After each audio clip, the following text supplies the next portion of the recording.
Hello. Who do we have here? It is time for a weekly reading and writing update, and as promised, it's a big one. I'm gonna put you down for a second. That's right, this is it. This is it. Can you still hear me? Freaking title reveal here. Still a working title, but I'm liking the title. So what do you think? Should we do reading first still? Kind of a little bit of a tease to the end of the video with writing update. So yeah, we'll do reading first. Physical book. I am still working on Butcher's Masquerade. I think I'm about 100 pages from the end. So anticipate I will be done with that. Maybe even the next couple days. Still very, very strong. Let's see. I feel like there was a couple things in there. This has been kind of the most cryptic, I think, so far of the books, because there's been a lot of like,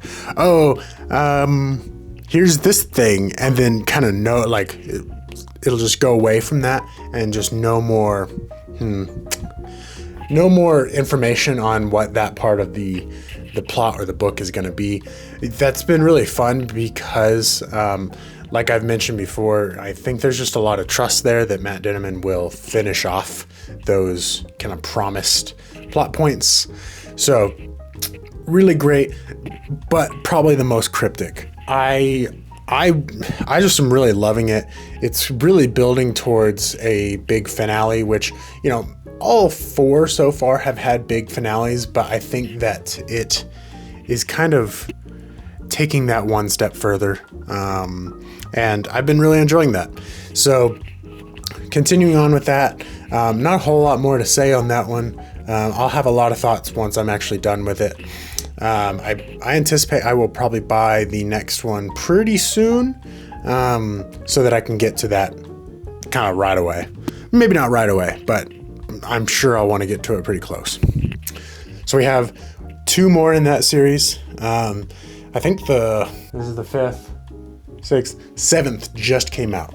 So I'm sure that's kind of popping off right now. But regardless, I'm kind of taking my time through that just because I like the series so much. I'm going to be a little sad when it's over. Next reading update, I did finish The Poppy War. And man, I had a lot of thoughts about that. So I finished that one through audiobook, and as soon as I finished it, I just opened up a voice memo and just kind of jotted down. I just took down some thoughts on that one I had, because it was a heavy book. Those of you that have read that book probably know that it's a little bit heavy in that it's a fantasy book, but it's a wartime fantasy book. So that one ended up at 3 stars for me still. And I even remember talking about it, car passing. I even remember talking about it in my voice memo when I was done, that I was just really struggling with like a rating on that one, because I really love parts of it, and other parts of it were just too heavy for me. There was a lot of stuff about kind of wartime violence and stuff like that, and kind of knowing R.F. Kuang and her writing style, I have a feeling there was a lot of wow, words. I have a feeling there was a lot of accuracy to that, and I think I could enjoy that sometimes, but man, it was just a heavy book. Certainly, I think it's for kind of the fantasy lover. One of the things I did like about it was fantasy, not just in the kind of European realm. It was very different. I think a lot of people like it for that, and I'm not an exception to that. I did like that. The other thought that I had was I just didn't fully connect with the main character. I thought that she kind of had some of the almost anime kind of tropes that I don't enjoy, which is just a little bit like weaker character that gets really strong and is very vocal about how weak they feel. But then also kind of contrary to that, this character really knew how to work hard and really knew how to, gain ground in her life. So I went back and forth a lot on it. So I can see why I might have given it a lower score. I've mentioned it before, I'll mention it again. I think that I DNF'd this because I do not remember any of this, especially the ending. I don't remember almost anything about like part 2 and on. So I'm pretty sure I DNF'd it. I did not this time. I finished it full through. I think that there was a complaint that I had towards the end where this is pretty light spoilers, but a character says to the main character, he says, "You've always been stronger than me. You've always been braver to me." And like, in my opinion, she just isn't. I don't mean that like in a bad way. She was just not written to be what I perceived as stronger and braver than this character. Maybe the character was trying to encourage her, and certainly she would have needed that in this circumstance, but it just felt a little forced to me. I could be wrong, you know. Opinions are opinions. I could have a wrong one here. That's fine. All that said, I still enjoyed it. I still finished it. And I'm very interested to get to the second and third one because I think, you know, for instance, I love the Red Rising series. I think the first one's the weakest. So I think that oftentimes authors can kind of find a good voice for a story in the second and third. And so I'm just excited to kind of give it that chance and to move on to that one. I bought it on audiobook and it was a set of 3. So there was no stops. It was just like end of book 1 and then it just went right into Dragon Republic. And I was like, whoa. So I stopped it and I'm going to take a break. I got The River Has Roots on audiobook. That's a pretty short one, I think 4 hours. So I will finish that like in a day or two. So we'll probably have another finished book and then I might get on to Dragon Republic. A lot of thoughts about Poppy War. I think it just has some things that miss for me that I think maybe the Dragon Republic might find some legs in. So excited for that. Okay, so the big news today, first draft is 100%. I'm so excited about that. I sat down, I'm gonna pull it up here. I sat down and I remember telling my wife that like I wanted to do this and the only way to do it was to just do it. Shocker. So May 30th is when I started the first draft and I set a pretty lofty goal at first. I wanted to write, I say pretty lofty, it felt lofty to me. I wanted to write 1,000 words a day. I got that for quite some time. And if you've been watching any of the weekly updates, you'll know that I reeled back on that for a little while. So it certainly took a bit to finish it, but it was just, man. So I called it finished on October 17th. So May 30th to October 17th. And wow, just such a feeling of accomplishment. I think I've kind of hinted at this. I'm very excited for the revision process. I know that's a process that's really daunting to people. And there's some daunting aspects to it, but for me, it's kind of what I do for work in the real world is I do kind of the revision part of writing. So this is something that I'm very used to, that I feel that I'm very good at. So I'm very excited to continue on in this. So what I did is I took 3 solid days off. I just wanted to kind of brain flush from it. And now, kind of against the grain, I'm actually going through and doing a very detailed outline. Because what I did is I wrote this whole book from a discovery perspective. I had a really, really basic idea of where I wanted it to begin, middle, and end. But again, really basic. So now I'm going through and I'm doing a full-on kind of deep dive outline. I'm working on setting. I'm working on kind of saying all the things that I want to happen and all of the things that I want the characters to go through, the growth, the promise, the plot, all of that. I'm kind of going through that now, and I'm doing it very detailed, so it is taking a little bit longer. I think that is going to pay off when I start to get into revisions, and then I can kind of go through and say, oh, this doesn't quite fit in with where I thought this would go.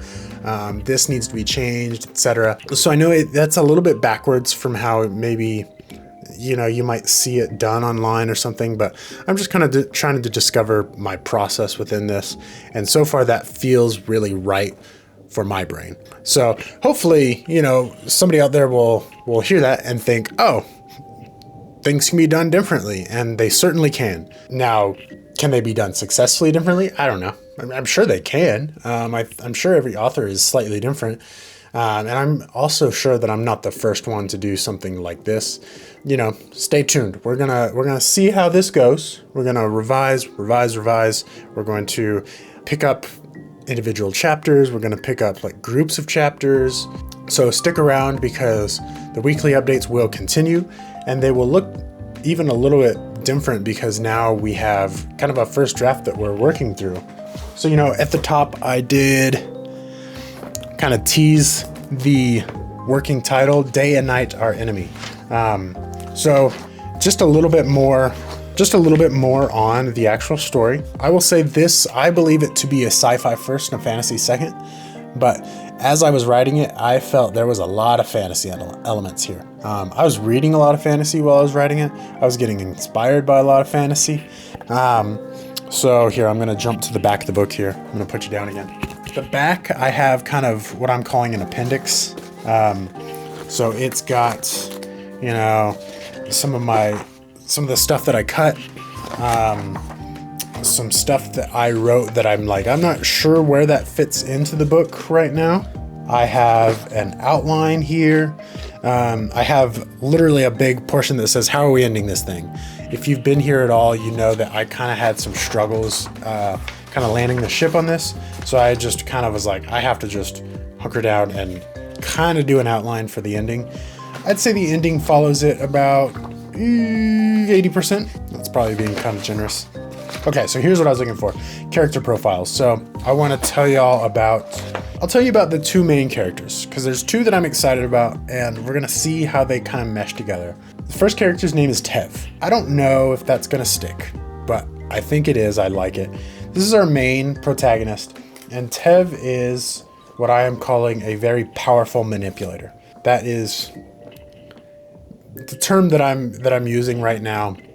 I have a magic system. I don't want to reveal too much about that because I have a lot of mystery within the book about the magic system, and magic is kind of a weird word for it within a sci-fi book, right? So stay tuned, basically. Tev is kind of where we get the main source of our mystery throughout the book. He does not appear without memories, but he appears with what he knows is gaps in his memories. When I first started writing this book, it was going to be on a planet that we were unknown about, and then I was going to reveal that it was actually Earth. Ooh, big reveal. Instead, what I have done is I have made it pretty apparent that it's Earth the whole time. And Earth has gone through something.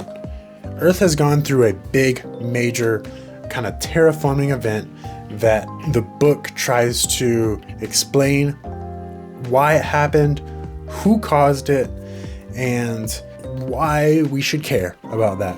So Tev is kind of our vehicle to that, because Tev is the one who ultimately has the power to stop it from happening again or cause it to happen again. So that's kind of where we're at on that. My secondary protagonist is a character named Volition. I don't know where that name came from, but gosh, I wrote it down like day 3 or 4 and I loved it. It may be a little cheesy. I don't care. I just love it. Volition is an officer, captain of a ship, and she's kind of our vessel into this is a sci-fi book. So Volition became kind of my favorite character to write, even though she is the secondary main character. She kind of comes from that common upbringing and is making her way through the ranks within the military system that, may or may not be the villain of this story.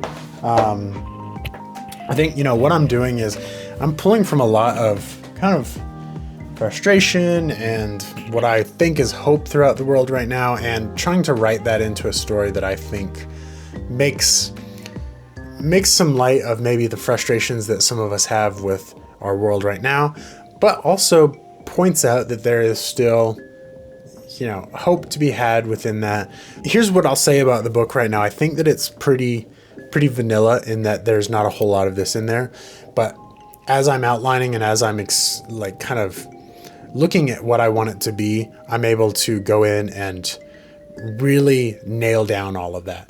And that was my goal the whole time, is I wanted to make the story, turn off the inner critic, get the whole thing down on page, and then refine it to where it is the story about people and emotions that I wanted it to be. So I'm very excited about that. Quick summary here. We have two main protagonists in Tev and Volition. Our settings go between the moon, which I call Luna in the book, and Earth. Primarily Earth, and that's where we get that fantasy element, because Earth has kind of, I'll say, reverted back to some pre-technology times, whereas Luna is that sci-fi element. We have a thriving city on Luna that houses most of humanity now. I hope I'm not giving away too much, but that's kind of the main gist of it. If you've been here long enough, you know I have some pretty major influences in Red Rising, in the Stormlight Archive, the Three Body Problem, Dune. I'm kind of trying to inject elements of, you know, Becky Chambers and some of the like cozier human elements into things. So we're gonna see where it goes. But again, first draft is done. Very excited. Next week we will have our first weekly update with revisions, and that will be very interesting. Revisions and probably a fair amount of books finished. So this might be a long video. That one will probably be a long video as well. I expect as we get through some revisions, the writing updates will become a little bit more detailed as far as what's actually going on in the story. So, you know, if you're just here for reading, that's totally great. I really appreciate anybody that is here for that. And I also appreciate anybody that's kind of following along on the writing aspect of it. So I always put time stamps down below because I want, you know, just jump around to wherever you want. If you want to watch the whole video, great. If you just want parts of it, also great. Frankly, I just appreciate anybody that's here and following this. This is just a passion project for me. This is something that I've always wanted to do, and I just, you know, we all have excuses. We all have kind of excuses as to why we don't do the things that we really want to do. And most of the time it's just time. And what I'm finding is that you just have to make time for the things that you want to do and the things that you enjoy. And this has been an outlet for me to find that joy in my life. You know, just something about me. I write for work. I do a lot of writing at my job. It feels kind of crazy to come home and write more. But this has just been injecting so much life. So if you're out there and you're wanting to write, do it for you. Do it because you enjoy it. Make the time. It doesn't take that much time.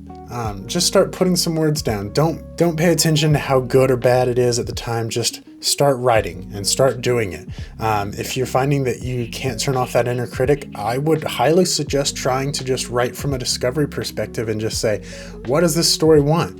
I think one of the most fun things about this story has been that it took on a life of its own. It took on a kind of a thing where I am writing it kind of from the sidelines almost. Like it has a place that it wants to go, and it has a life that it lives almost outside of myself. That sounds kind of, you know, I don't know, but it's very true, and it's a very fun process to go through. I saw a John Green video on Vlogbrothers the other day where he talked about, he was talking about publishing, but he said something that was so transformative to me, and so it's just stuck with me. And he said that your readers become a co-author in the stories with you. That was just so beautiful. So I'm really excited that anyone that's here is coming alongside with me on this journey. I hope that you all will be co-authors with me on this, you know, when it sees the light of day. The more I get into it, the more I'm like, I think I have something here, and even if that's independently. So very excited. Thank you so much for being here. We will be back next week with more reading, more books. If you've got anything exciting going on with your own reading, hey, if you're writing and you've got something exciting going on, put it down in the comments. I would love to hear from you. Let's have a conversation about it. Thanks so much for stopping by. We'll see you next time.